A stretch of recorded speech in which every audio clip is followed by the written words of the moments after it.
Émilie Bernier-O'Donnell a séduit les investisseurs de Qui veut être mon associé ? Avec sa Detective Box. La chef d'entreprise nous révèle où elle en est aujourd'hui avec ses 3 nouveaux partenaires. Émilie Bernier-O'Donnell a été la première à se présenter devant les investisseurs de Qui veut être mon associé ? Avec son projet de Detective Box. La chef d'entreprise a rencontré un joli succès en séduisant 4 investisseurs. Delphine André et Isabelle Chevalier ont été les premières à se positionner, arrondissant la demande de la jeune femme à 100 000 € pour 10% de capital de la société. Elle proposait 8% pour la même somme. Anthony Bourbon entendait, lui, donner 100 000 € pour 15%. Éric Larchevêque a tenté de partir en solo en acceptant la même valorisation que ses camarades. Si est bien la première fois qu'il ne négocie pas, donc tu dois être très fier de ton pitch, l'a félicité Anthony Bourbon, admiratif comme ses camarades de l'aisance de la candidate. Delphine André a tranché, proposant à la jeune femme un deal à 3 de 150 000 € pour 15% de la société. Qui veut être mon associé ? Émilie Bernier-O'Donnell, Detective Box, a eu du mal à faire son choix. Émilie Bernier-O'Donnell, qui ne s'attendait pas à séduire autant les investisseurs comme elle nous l'a confié, a dû trancher entre les 2 offres qui lui étaient faites. C'était compliqué, parce que j'avais plein d'offres différentes qui étaient très intéressantes. Il fallait que je me décide un peu sur le tas. Je sais que c'est un grand privilège de pouvoir s'associer avec Éric Larchevêque.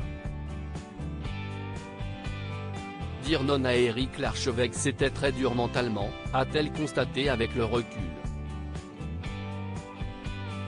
Mais elle a aussi été ravie de voir Anthony Bourbon, avec qui elle souhaitait travailler, la rejoindre.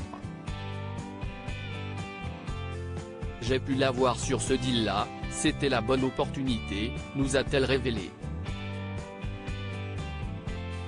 Et comme elle a déclaré dans l'émission, intégrer des femmes à son board lui tenait vraiment à cœur.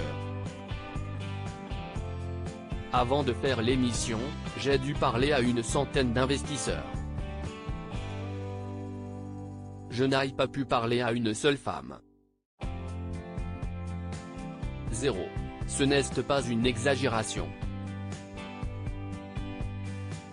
Étant une entrepreneure femme, ça me tenait à cœur d'inclure des femmes dans cette position-là, histoire d'équilibrer un peu les choses, note-t-elle.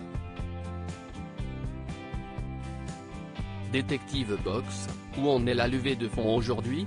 Avec cette levée de fonds, Émilie Bernier-O'Donnell visait l'international et l'industrialisation de ses box, comme elle l'avait indiqué aux investisseurs. J'ai déjà dans ma tête, un pied en Grande-Bretagne pour 2023, j'ai aussi un pied en Allemagne et je pense aussi aux États-Unis derrière, car ils n'ont aucun concurrent sérieux pour le moment, leur avait-elle déclaré. La chef d'entreprise a accepté de nous dire où elle en était aujourd'hui du projet, quelques mois après le tournage. Cet argent, je ne l'ai pas encore. Pour l'instant, on travaille sans, a-t-elle tenu à préciser.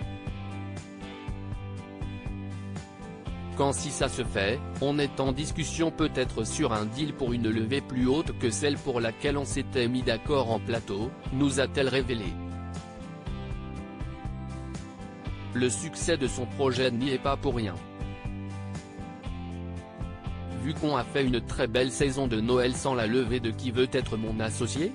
Là on a fait de très beaux chiffres sans cette levée, donc on pense à lever plus, se justifie-t-elle. Ses objectifs restent les mêmes avec l'argent réuni, il permettra un changement d'échelle, recrutement et passage à l'international. À lire aussi Qui veut être mon associé, où est tournée l'émission de M6 ?